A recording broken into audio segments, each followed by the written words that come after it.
Yes, my gosh, it is that time. Well, it's now 16. Well, technically now it is 17 minutes gone past five. You tune in to Smooth Health on Smooth 98.1. And on Smooth Health today, we'll be talking about sexual health matters. Yes, you heard me right. So today we're diving into a topic that sometimes make people reasons for it. It makes people shift uncomfortably. They're always worried. Is this what I want to be talking about? But really, it is important to talk about because it is all about your sexual health. So I want you to come close and take all the notes that you need to take because when we talk about sexual matters, we're also talking about protection, we're talking about prevention, we're talking about how we need to break down the stigma that's attached to it. We don't want to be You don't want to have STIs and you're wondering what exactly are STIs. If you don't know, well, let me first break it down to you. STIs are sexually transmitted infections. So I'm sure you have questions. You are probably too shy to ask. If you want to ask those questions anonymously, hey, it's fine. I can also understand how it is within our uh how it is if it's that people can be shy having those conversations. However, today joining me is Dr. Babatunde Abayomi. He is a consultant gynecologist at Iwosan Specialist Hospital, and he will be sharing insight and all the questions that you've been stockpiling, afraid to talk about. He'll be here. Well, he's here basically, and he'll be sharing, or at least helping you to understand and breaking them in as little bits as possible as he can. Well, good to have you this evening with me in the studio. And hey, I'm sure you're ready for the conversations we'll be having. Thank you for having me. All right, Lagos, let's get into gear. Let's talk about this. So, first up, doctor, when people hear the term STI, many immediately think of the worst of the worst, the scariest of things. Can you actually break it down in simple terms what STIs are and why are they so common? Well, STIs, like as the name implies, they are sexually transmitted infections. And these are a group of infections that are gotten from sexual contact. Okay. Any form of sexual contact, which could be anal, vaginal, oral, and any other form of sexual contact. So all these infections that happen this way are grouped together as sexually transmitted infections. Usually, Right. in they call them sexually transmitted diseases too. Some use the term interchangeably. Right. However, most Right. sexually transmitted diseases are the manifestations of those infections. Actually, It starts with infection before it gets yes, to the disease itself. yes, So it's yes, not that it just happens snap of finger. exactly. Okay, now we've broken that down. So, um, some people also believe that you can always tell when someone has an STI. How true is this? Because I know that there used to be this slogan, they show for face. Yeah, the slogan is actually true. They show for face actually. So most a lot of times sexually transmitted infections don't have any signs or symptoms to show. Yes, Mm, so it actually doesn't show in the face. However, there are some common symptoms that can occur. There are various types of sexually transmitted infections. right. So the manifestations are also a lot. But most of the time, we can have some common symptoms that occur in most sexually transmitted infections, which could include you can have painful urination, you can have painful sex, Right. you can have a discharge as a man from the penis and Okay. also a woman from the vagina. You can Right. have abnormal bleeding from the vagina. You can also have, sometimes you can also have ulcers or sores around the genital organs. Mm. This also includes the mouth, the vagina, the anus. You can have sores around it. You can have a swelling. Sometimes you can also have general features such as fever, a rash, weight Ooh, loss. okay. So all these symptoms can be symptoms of sexually transmitted infections. But what about those that are not will I say asymptomatic? Symptomatic. You can't see those symptoms, but they're there. Are there? Yes, there are some that you cannot see the symptoms, but that doesn't mean you can't transmit them to another person. Some of them Mm. are latent infections, which means, especially some examples are gonorrhea in a woman. A Mm. woman may have gonorrhea and she may not know, and she might pass it to her partner. You understand? Even Oh. some other ones that commonly known, like HIV, before it gets to the stage of disease, you can have human HIV and you might not show any form of symptoms. So there are a lot of them Interesting. like that that can also be there without having any form of symptoms at that moment. Doesn't mean that some of them will not progress to some symptoms later on. Oh, okay. Yes. Well, so as much as you know the truth for face, you also want to be sure that you're not doing something and you're being protected. And talking about protection, we hear a lot about protection, especially where condoms are concerned. Yes, it's usually, oh, that's the safest way to go, at least preserving certain things. But beyond pregnancy prevention, because that's usually the first thing people are thinking, oh, I just want to protect myself um, so that I'm not a baby daddy or I'm not a baby mama. But beyond pregnancy prevention, how effective are they really in protecting against STIs? It's condoms have been shown by research to be very, very effective in preventing STIs. Okay. Usually because most of those STIs are caused by organisms, usually bacteria, viruses, and some parasites. Mm. So most of the time, these agents get into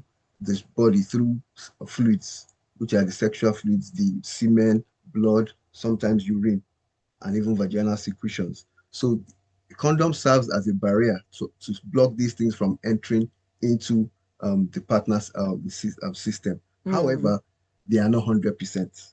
One must know that they are not 100%, at least, but at least 90% of times they can protect from the major STIs like HIV, Mm. syphilis, gonorrhea. However, some of them that you can still contact through body contact. So condoms also may not protect against those. And there are Oh, some that you can okay. also take through the mouth. You don't wear condoms on the mouth. So sometimes you need to use other things to protect the mouth in terms of oral sex, such as mouth dams to protect. So condoms does not in every time protect 100%. But Okay. however, it has been shown to reduce up to 90% transmission of body fluids within sexual partners. And by doing that, it has actually reduced the rate of transmission of STIs. The things you never know until you actually hear firsthand from a doctor, because naturally you're just thinking, oh, okay, yes, our condom is I'm sure I'm safe. There's nothing to worry about. But as much as some part is covered, your skin also is also secreting certain juices, so it could also be transmitting something you do not know about. So prevention is better than cure. Even the doctors don't want to give you medication. Trust me, Yeah. I know this firsthand. So, talking about certain things and where sexual health is concerned, there's often the stigma around going to get tested. I wonder why that is, because what really is the simplest, least intimidating way? And I say this because women will go to the hospital more easily than a man would. But what is and I'm not trying to put it on any gender or anything like that, so, but I've just heard research and even doctors say women would rather come to the hospital at the slightest rather than a male Yeah. come to the hospital. So, what I want to know, what's the simplest, least intimidating way for someone to get checked out without feeling shy or being stigmatized that something is going on? Yes, yes. The issue of stigmatization is a very important issue in sexually transmitted infections. And that is why we cannot actually capture the full statistics. WHO said at least 1 million sexually transmitted infections are being acquired per day. Oh, But my this is days. still underreported because a lot of cases go unnoticed because Mm. people don't present in the hospitals also because of this issue of stigmatization.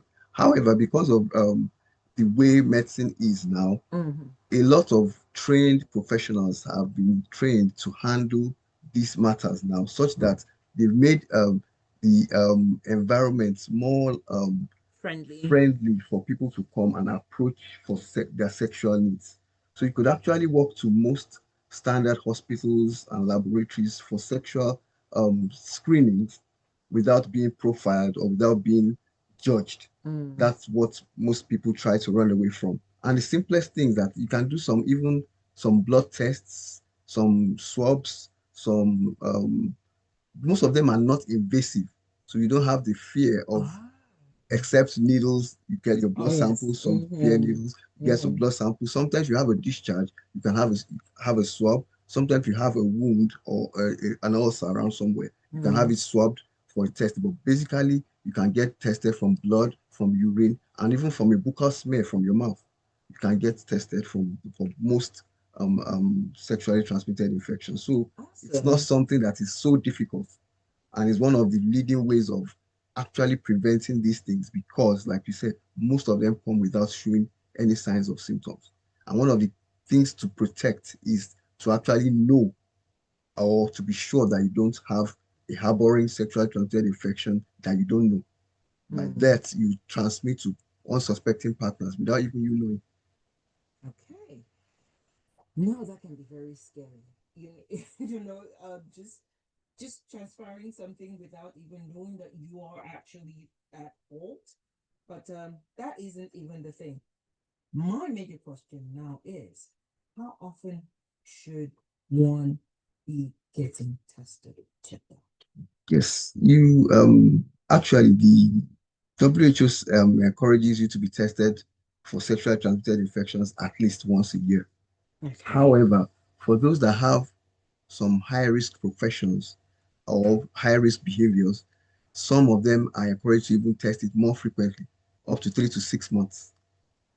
Okay. Yes, because some are based on probably their occupational hazards, and some because of the nature of the work they do, they are more exposed to having sexually transmitted infections. Those people need more frequent checking, up to 3 months. So if you are sexually active, well, within the depending on how many partners you are sexually active with, that could also depend on how often you need That was why I said so. Those get that have some tested. high risk behaviors, such include substance abuse, alcohol, multiple sexual partners. Okay. Those are high risk behaviors. Those that have that should be tested more often, Okay. because those things actually predispose you to having more likelihood of having an STI. All right. Thank you so much for that. This is Smooth Health on Smooth 98.1. And today on Smooth Health, we're talking about sexual matters. And my guest this evening is Dr. Babatunde Abayomi. He is a consultant obstetrician and gynecologist at Iwosan Lagoon Hospital, and he's been addressing questions regarding your sexual health and STIs. Those very interesting questions that you probably have had in times past, but maybe shy to address. If you want to share your questions, if you have any questions you would like to have answered, and you're afraid to do so, well, you can do so anonymously. You're not going to know anyways. The number is 0911 0911 We'll take our first breather for the evening. When we get back in, we will continue the conversation. This time we're talking about Lagos and certain things, also touching on myths that you probably have heard and debunking them. So, how are you? How would a move muscle? Stay tuned to Smooth 98.1.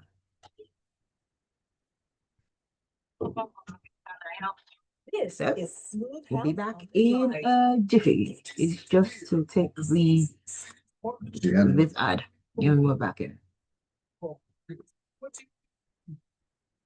Before you know it, we're done. It always feels like it's a long time, but before you know it, it feels like it's even shorter than. But this is because of exams. Sometimes oral exams, you just feel, I'm going to say so much, but we don't, before you know it, you just have to say, Where did the time go? time go. I know, right? Yeah. Oh my goodness. The number you call. 09 Call 901 double one triple nine 0981. www.msng.com. Terms and So conditions zero nine apply. one triple nine zero nine eight. Yes. Because long relationship. This is Smooth Health on the Drive.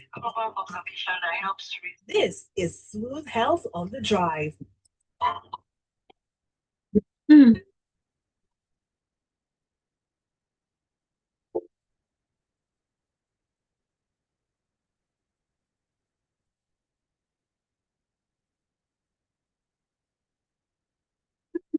All right.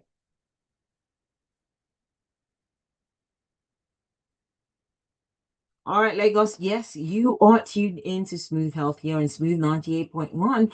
33 minutes going plus 5. And today on Smooth Health, we're talking about sexual health matters.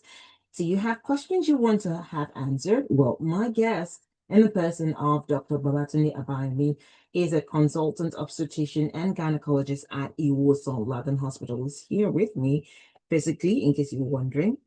He's here, right here with me. And he's addressing questions that you have. If you have any questions you would like answered, and you're feeling shy to attach your name to it, well, you can do so anonymously, and I will definitely read out your questions without reading out your name. But I definitely will be. My doctor will be here helping you address those, questions you are shy to ask.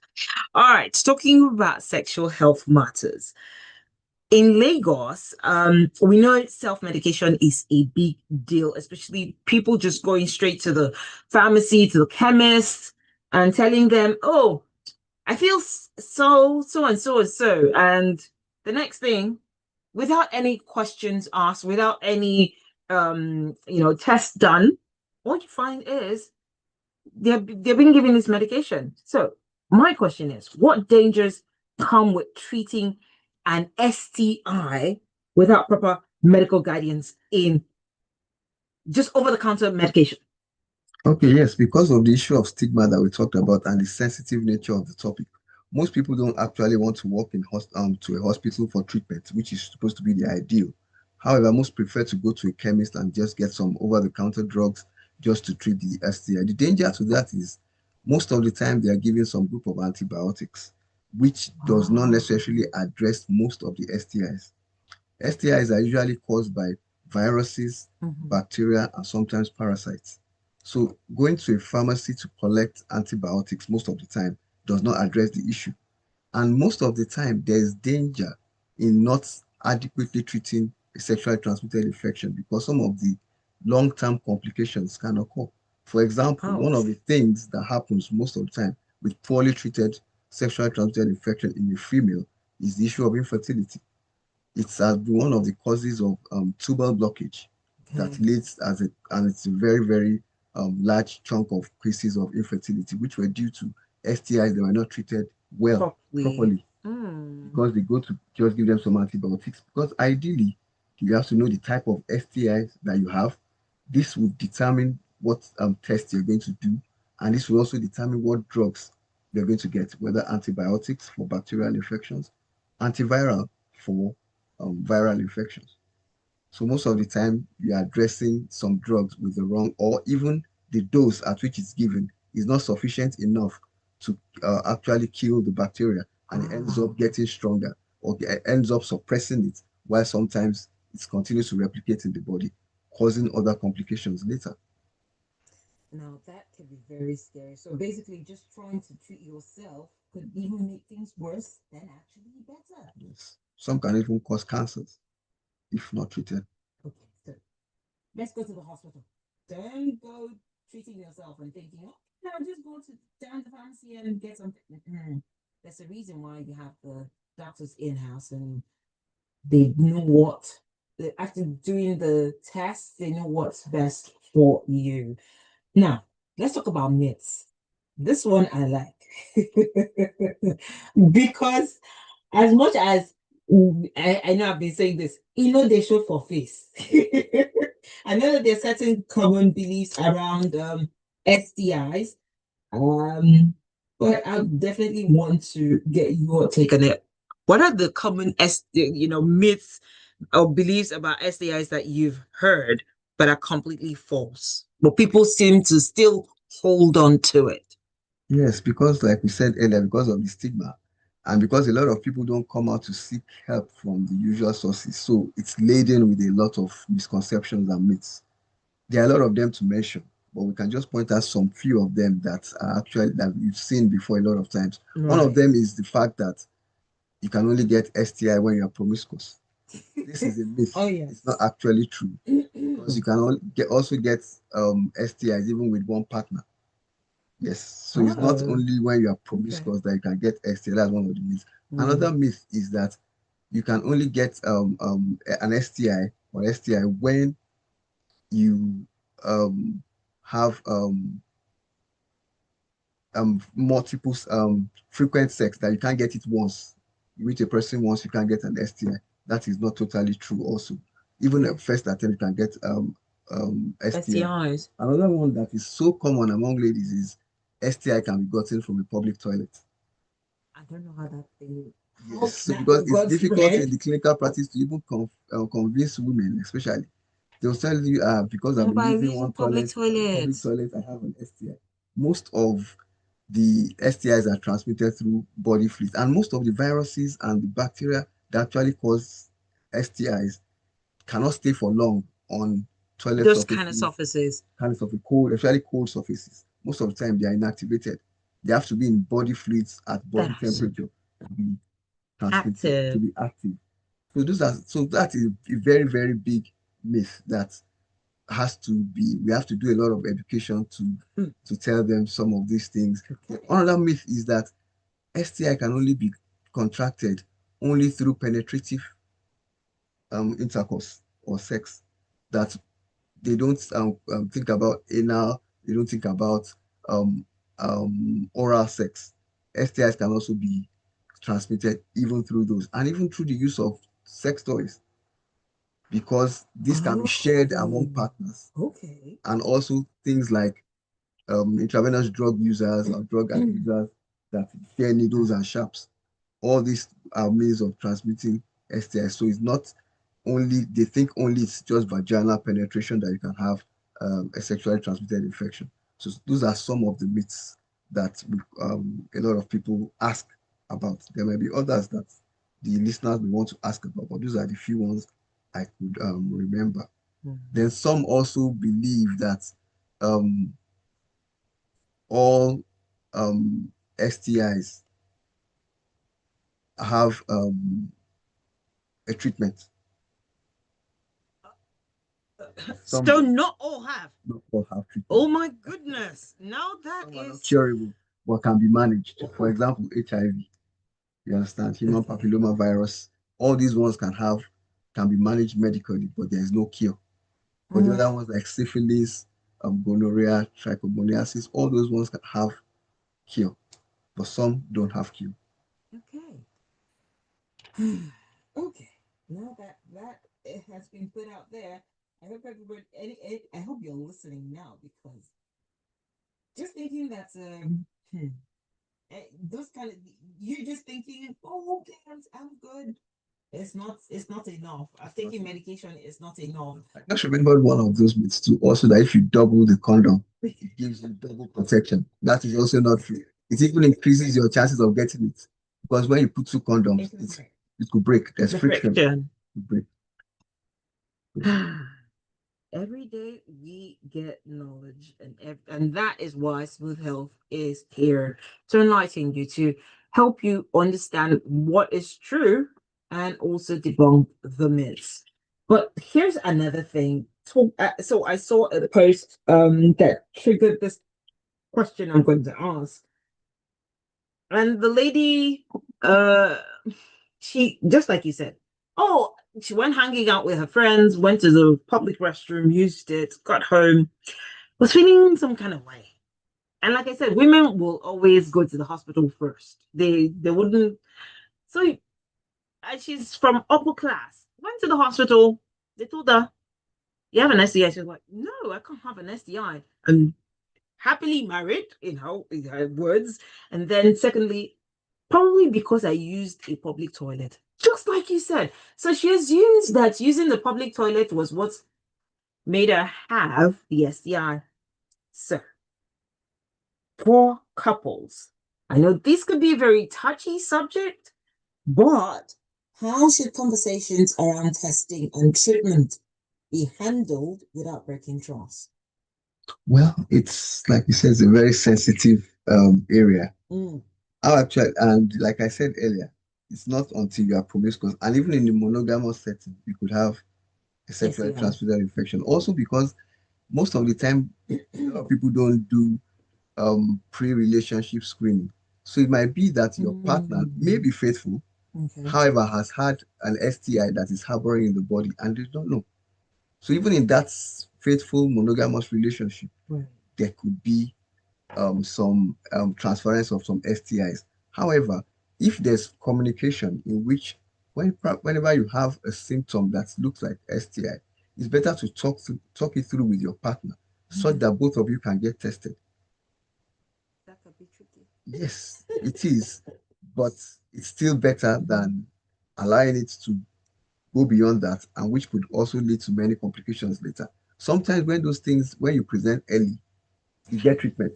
The treatment is sometimes curable. But when the complications have set in, sometimes it's difficult to manage the complications that could occur by not treating them early.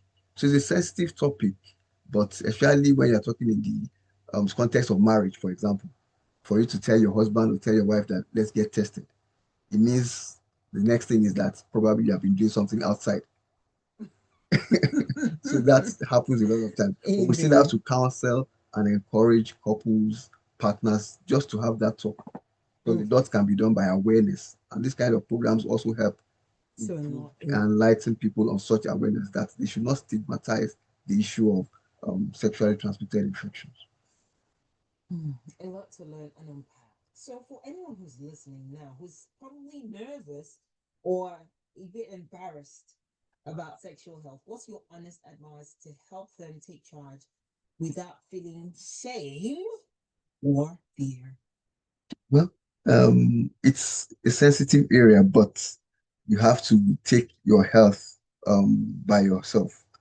It's is seeking help. It's not something that you should be shy about Okay. because these things happen whether we like it or not, whether we preach against it or not, whether we advocate against it or not. They can happen. So it's better to actually take your health.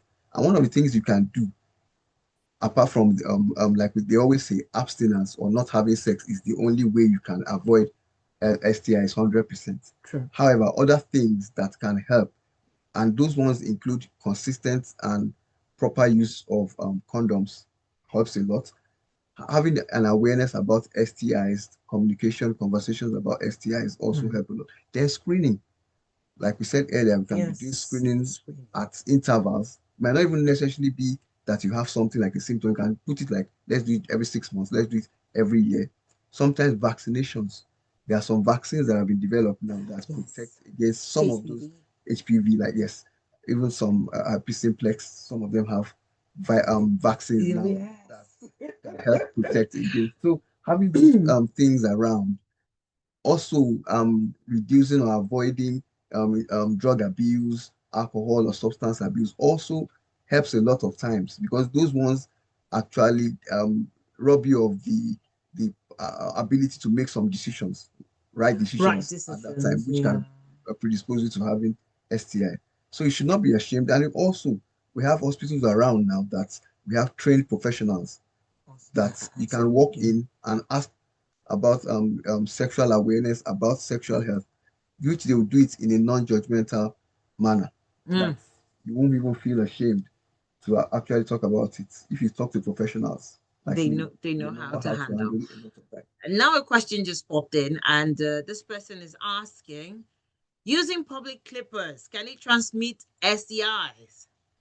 Well, it has been a question that has been always asked for a long time. Actually, the risk of a public clipper transmitting STI is very, very almost negligible because most of the time, like I said earlier, it is through body fluids. So if there are, you know how some guys will go and there'll be friction, you'll see those small, Yes, so like that's what I wanted to Excretions? describe. right, Sometimes if you have a cut using your clipper, right, but most of the time, if you don't use that clipper immediately, most of the time, by the time you keep the clipper and the they've already you already dusted it. dusted it, Oh, the okay. desiccation, the cold Okay. environment would render it inactive. But some, because of if there's blood contact, some like hepatitis B, HIV can also be transmitted by sharing of sharps.